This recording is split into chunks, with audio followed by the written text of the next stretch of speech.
So hello students, today we will start our new chapter 3-dimensional geometry.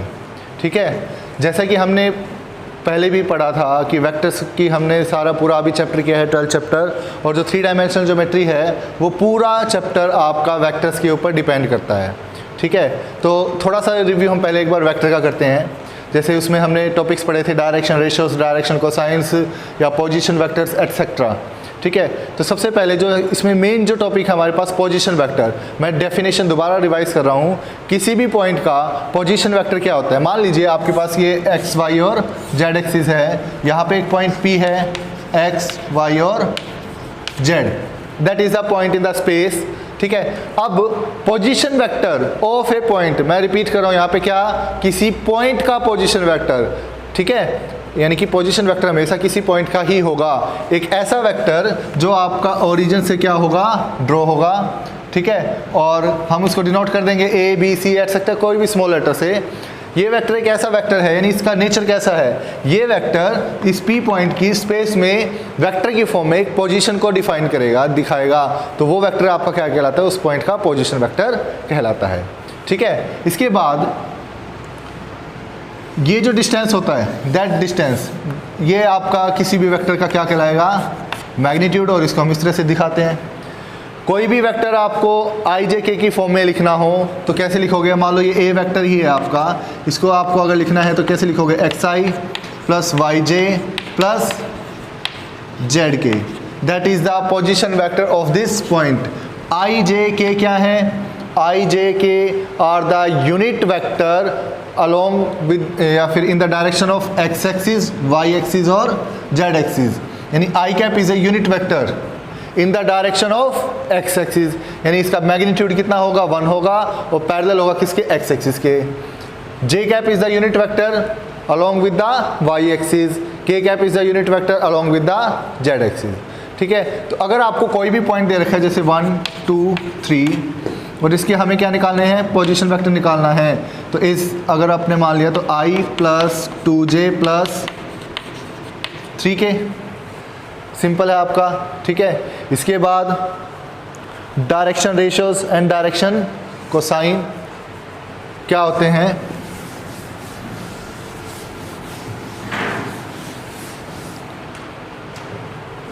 Direction ratios, मान लीजिए आपके पास कोई vector a क्या है, 2i plus 3j plus 3k, that is a vector. और इसके direction ratios क्या होंगे. अगर आपसे कोई पूछता है what are the direction ratios of this vector, simply आपका आंसर क्या होगा, 2 3 and 3. These are the direction ratios of this vector.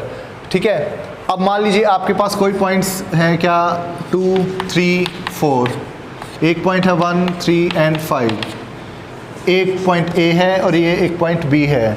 अगर आपसे कोई पूछता है कि A और B को मिलाने वाले वेक्टर या लाइन के डायरेक्शन रेशियोज बताएं, मैंने क्या कहा आपको कि A और B को मिला करके एक लाइन बनती है, उस लाइन के डायरेक्शन रेशियोज बताने हैं. यहाँ पे हमने क्या देखा था, सिंपली एक वेक्टर था जिसके डायरेक्शन रेशियोज पूछे तो हमने बता दिया 2 3 एंड 3. अब क्या पूछा है इसमें कि we have to find the direction ratios of the line joining the point A and B. तो डी आर्स ऑफ, कैसे लिखोगे इसको, D Rs of A B is equal to 1 minus 2 कर देंगे, -1, 3 minus 3 0, 5 minus 4 1. These are the direction ratios of point line joining the points A and B. यानी simply क्या हुआ कि अगर आपको दो पॉइंट्स दे रखे हैं और आपको उनके बीच में डायरेक्शन रेशियोज निकालने हैं तो कैसे निकालोगे, x2 minus x1, y2 minus y1, z2 minus z1, that's it. ठीक है, इसके बाद डायरेक्शन कोसाइन कैसे निकालते हैं. तो सिंपली है, डायरेक्शन कोसाइन निकालने का क्या तरीका है, आपने पहले डायरेक्शन रेशियोज निकाल लिए, अब इसका मैग्नीट्यूड निकाल लेते हैं. मैग्नीट्यूड कैसे आएगा, 1 प्लस 0 प्लस 1 स्क्वायर्स करके ऐड करना है, कितना आएगा, √2.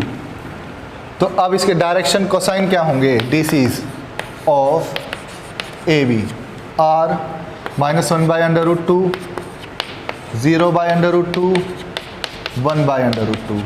These are the direction cosines of a vector. क्या किया हमने, डायरेक्शन रेशियोज को उसके मैग्नीट्यूड से डिवाइड कर देते हैं। ठीक है, तो अगर बाय फॉर्मूला लिखें, इसको अगर जर्नलाइज करें तो कैसे बनेगा इसका फॉर्मूला कि इफ़ लेट कर लेते हैं, if A B C are direction ratios of a line, ठीक है, then therefore A upon under root A square plus B square plus C square, B upon under root A square plus B square plus C square, C upon under root A square plus B square plus C square. These are the direction cosine. मैंने क्या किया, magnitude निकाल करके उसी से divide कर रखा है हर एक को, तो ये आपके पास क्या आता है, डायरेक्शन कोसाइंस आ जाता है। तो इन सिंपली आप क्या कहेंगे इसमें, ये मैग्नीट्यूड आपका, इसको हम डिनोट कर देते हैं किससे, मान लो आर से, ये आपके डायरेक्शन रेशियोज हैं ही, और डायरेक्शन कोसाइन को हम डिनोट करते हैं किससे, एल से। इसका मतलब क्या हुआ, l is equal to a upon r, ये आर हो गया, तो m is equal to b upon r, और c n is equal to c upon r. ये कह सकते हैं ना हम इसको, क्यों, क्योंकि ये एल है, ये पूरा एम है, और ये पूरा एन है। तो l is equal to this, m is equal to b upon ये, n is equal to c upon ये वाली वैल्यू। तो यहाँ से ए की वैल्यू कितनी आई, एल इंटू आर, बी की वैल्यू कितनी आ गई, एम इंटू आर, सी की वैल्यू कितनी आ गई, एन इंटू आर। ये आ गया हमारे पास। तो एक रिलेशन ये भी बन गया हमारे पास कि, और ए बी सी क्या है, डायरेक्शन रेशियोज है, यहाँ पे हमने लिखा हुआ है A B C are the direction ratios. तो एक नंबर में आपके क्वेश्चन ये भी आ जाता है कि अगर आपको किसी वेक्टर का डायरेक्शन कोसाइन दे रखा हो, साथ में उसका मैग्नीट्यूड दे रखा हो, तो अगर आपसे कोई पूछे कि what is the direction ratios, तो you just have to multiply them. अगर आपको डायरेक्शन रेशियोज पता हो और साथ में मैग्नीट्यूड पता हो और आपसे क्या पूछेंगे कोसाइन, तो आपको डिवाइड करना है। यानी ये एक तरह से क्या आ गया, रिलेशनशिप आ गया बीच में, इसके बीच में मैग्नीट्यूड ऑफ वेक्टर या लाइन, डायरेक्शन रेशियोज और डायरेक्शन कोसाइन के बीच में एक रिलेशनशिप हमने बना दिया। क्या, a is equal to l r, b is equal to m r, c is equal to n r. ठीक है, तो अगर आपसे अब मैं एक क्वेश्चन दे यहाँ पे पूछूं कि in a vector if l is equal to 1/2, if l is equal to 1/2, m is equal to 1/2, n is equal to 1/3 suppose, and magnitude of vector यानी r is equal to 6, then find the vector. Vector निकालना है तो क्या आएगा, a is equal to l r यानी कि 1/2 into 6 3, b is equal to m r यानी कि 3, और c is equal to n r तो 2 आएगा ये। देन द वेक्टर इज, किसी से भी डिनोट कर दो आप, कोई भी नोटेशन ले लेंगे, मान लो ए भी ले लिया कोई भी, तो ए आई 3i plus 3j plus 2k। क्यों, क्योंकि ये डायरेक्शन रेशियोज होते हैं, और डायरेक्शन रेशियोज के साथ i j k लगा देंगे तो वेक्टर आ जाता है आपके पास। ठीक है, तो ये आपके पास रिलेशन है किसके बीच में, कोसाइन रेशियोज और किसका, मैग्नीट्यूड का। इसके बाद एक आपके पास रिजल्ट आता है, रिजल्ट वेक्टर में भी बताया था आपको, L square plus M square plus N square that is equal to 1। ठीक है, इसका मतलब क्या हुआ, एल की वैल्यू हम क्या लेके चलते हैं, कॉस अल्फा होता है, M is equal to cos beta, तो स्क्वायर है तो स्क्वायर लगा रहे हैं, इसी तरह से cos square gamma that is equal to 1। एक रिजल्ट तो ये है आपके पास। अब इसके थ्रू हमारे पास पेपर में 2 नंबर में कई बार क्वेश्चन आता है, क्या आता है कि prove that sine square alpha plus sine square beta plus sine square gamma that is equal to 2। ये प्रूव करने के लिए आता है हमारे पास कई बार। तो कॉस स्क्वायर की वैल्यू क्या पुट करें, देखो 1 माइनस साइन स्क्वायर अल्फा लिख सकते हैं इसको, 1 माइनस साइन स्क्वायर बीटा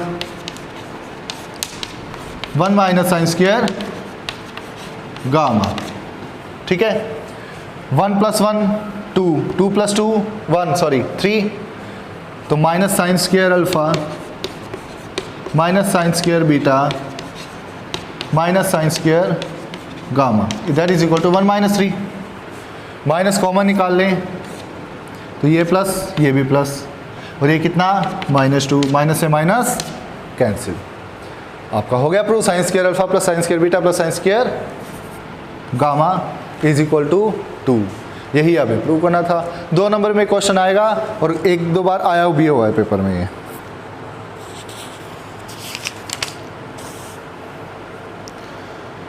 तो ये आपके पास क्या था, जो बेसिक था फर्स्ट एक्सरसाइज का या वेक्टर का लगा लीजिए आप, और 3 डायमेंशन का भी।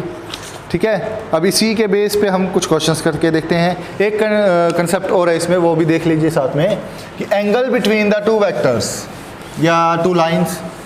मैं यहाँ पे बार बार लाइन बोल रहा हूँ, यहाँ पे क्यों बोल रहा हूँ, क्योंकि जो हम 3D पढ़ेंगे उसमें वेक्टर का इतना रोल नहीं है आपका। उसमें मेनली आपके पास टॉपिक रहेगा लाइन का और एक प्लेन, 2 ही टॉपिक है, उसी के ऊपर पूरा चैप्टर बेस्ड है आपका। लेकिन जो लाइन है वो वेक्टर से रिलेट होगा, बहुत ज़्यादा रिलेट होगा, इसीलिए वेक्टर का सारा हम क्या कर रहे हैं, एक बार रिव्यू ले रहे हैं यहाँ पे।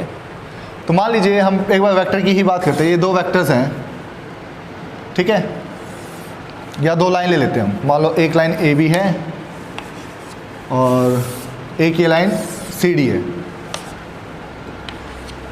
ठीक है, we have to find the angle between these 2 line. ठीक है, तो मान लो ये जो लाइन है ये इस वेक्टर की क्या है, पैरेलल है, और ये जो लाइन है ये इस वेक्टर के पैरेलल है। कोई भी वेक्टर ले लिया आपने यहाँ पे।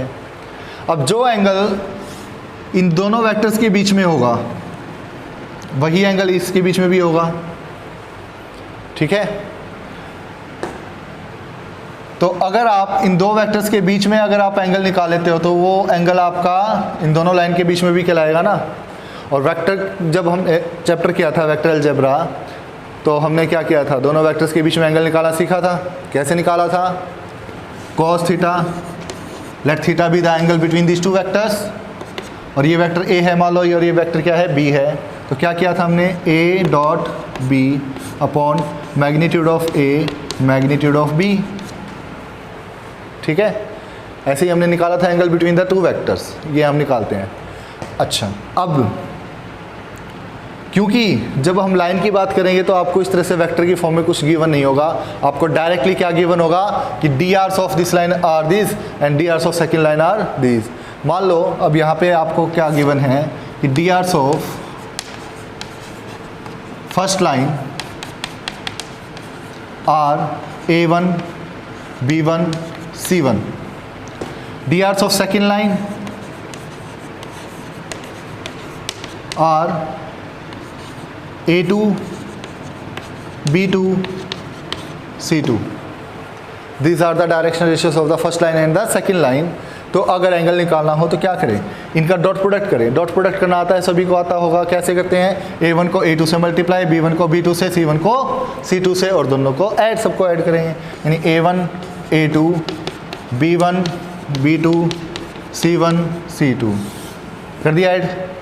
ये देखो एक तरह से A डॉट B ही आएगा आपका।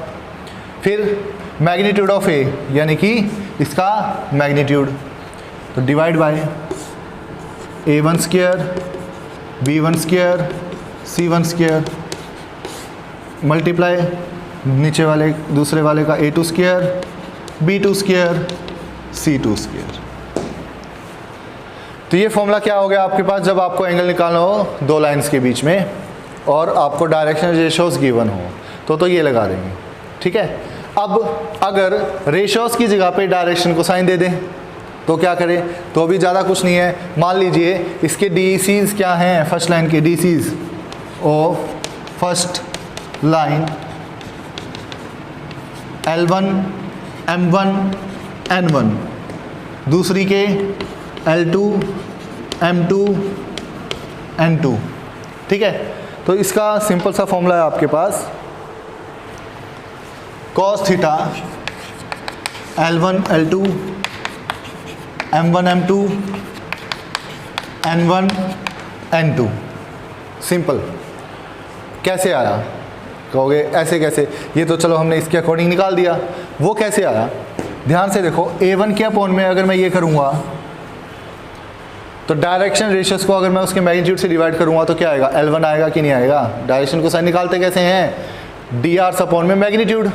तो ये देखो फर्स्ट लाइन का पहला dr है, उसको उसके मैग्नीट्यूड से डिवाइड किया, L1 आएगा। इनटू में क्या आएगा? A2 अपॉन ये, A2 अपॉन में ये कर दूँ मैं इसके साथ, ठीक है भाई। सेपरेट करते हैं हम, क्या करते हैं जैसे सेपरेट करते हैं जब A2 अपॉन पहला और ये दूसरे वाला, इसके अपॉन में तो ये कंबाइन कर दिया, दैट इज L1। ये अपॉन ये कर देंगे तो L2, तो देखो L1 L2 आ गया। प्लस में B1 into B2 divide by ये पूरा, तो B1 अपॉन ये M1, B2 अपॉन ये M2, इसी तरह से N1 प्लस N2। तो ये आपके पास फॉर्मूले हैं दो। कब? जब dr गिवन हो तो cos थीटा ऐसे निकालेंगे, डायरेक्शन कोसाइन गिवन हो तो cos थीटा ऐसे निकालेंगे। अब अगर ये 0 आ गया तो इसका मतलब lines are perpendicular to each other. ये 0 आ गया, ऊपर वाला 0 आ गया, तो भी लाइंस क्या होंगी?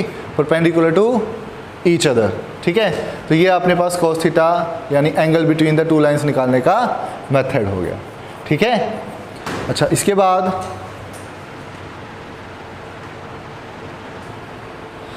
तो अब जो लास्ट टॉपिक है हमारे पास, इसमें लास्ट टॉपिक क्या है कि अगर आपको दो लाइनें क्या करनी हो, पैरेलल प्रूव करनी हो या कोलिनियर प्रूव करनी हो, ठीक है, तो कैसे करेंगे?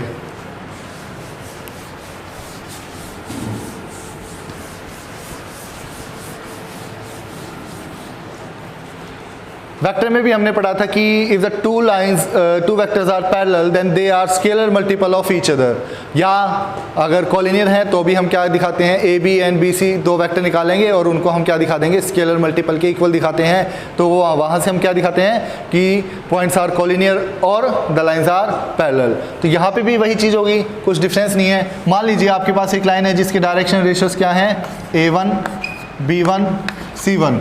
अनदर लाइन है हमारे पास जिसके डायरेक्शन रेशियोज क्या हैं? A2 B2 और C2।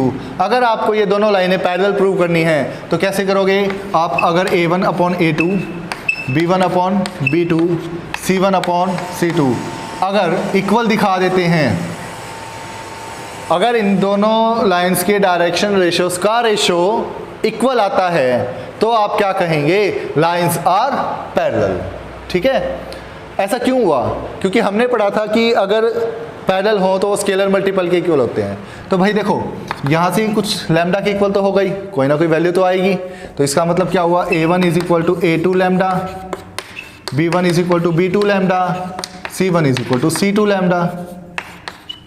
तो देखो ये स्केलर मल्टीपल के इक्वल आ रहे हैं ना, एक जो है पहले वाले का दूसरे वाले का स्केलर मल्टीपल आ रहा है यहाँ पे। इसका मतलब क्या कह सकते हैं? द लाइन्स आर पैरेलल, ठीक है। तो ये बड़े सिंपल से कंसेप्ट थे। आपका जो फर्स्ट एक्सरसाइज है उसका रिव्यू है, कंप्लीट थ्योरी है, पढ़ें और क्वेश्चन एक बार इसके ट्राई करें आप फर्स्ट एक्सरसाइज के। नेक्स्ट वीडियो में 13.1 आपकी कंप्लीट करेंगे, ठीक है।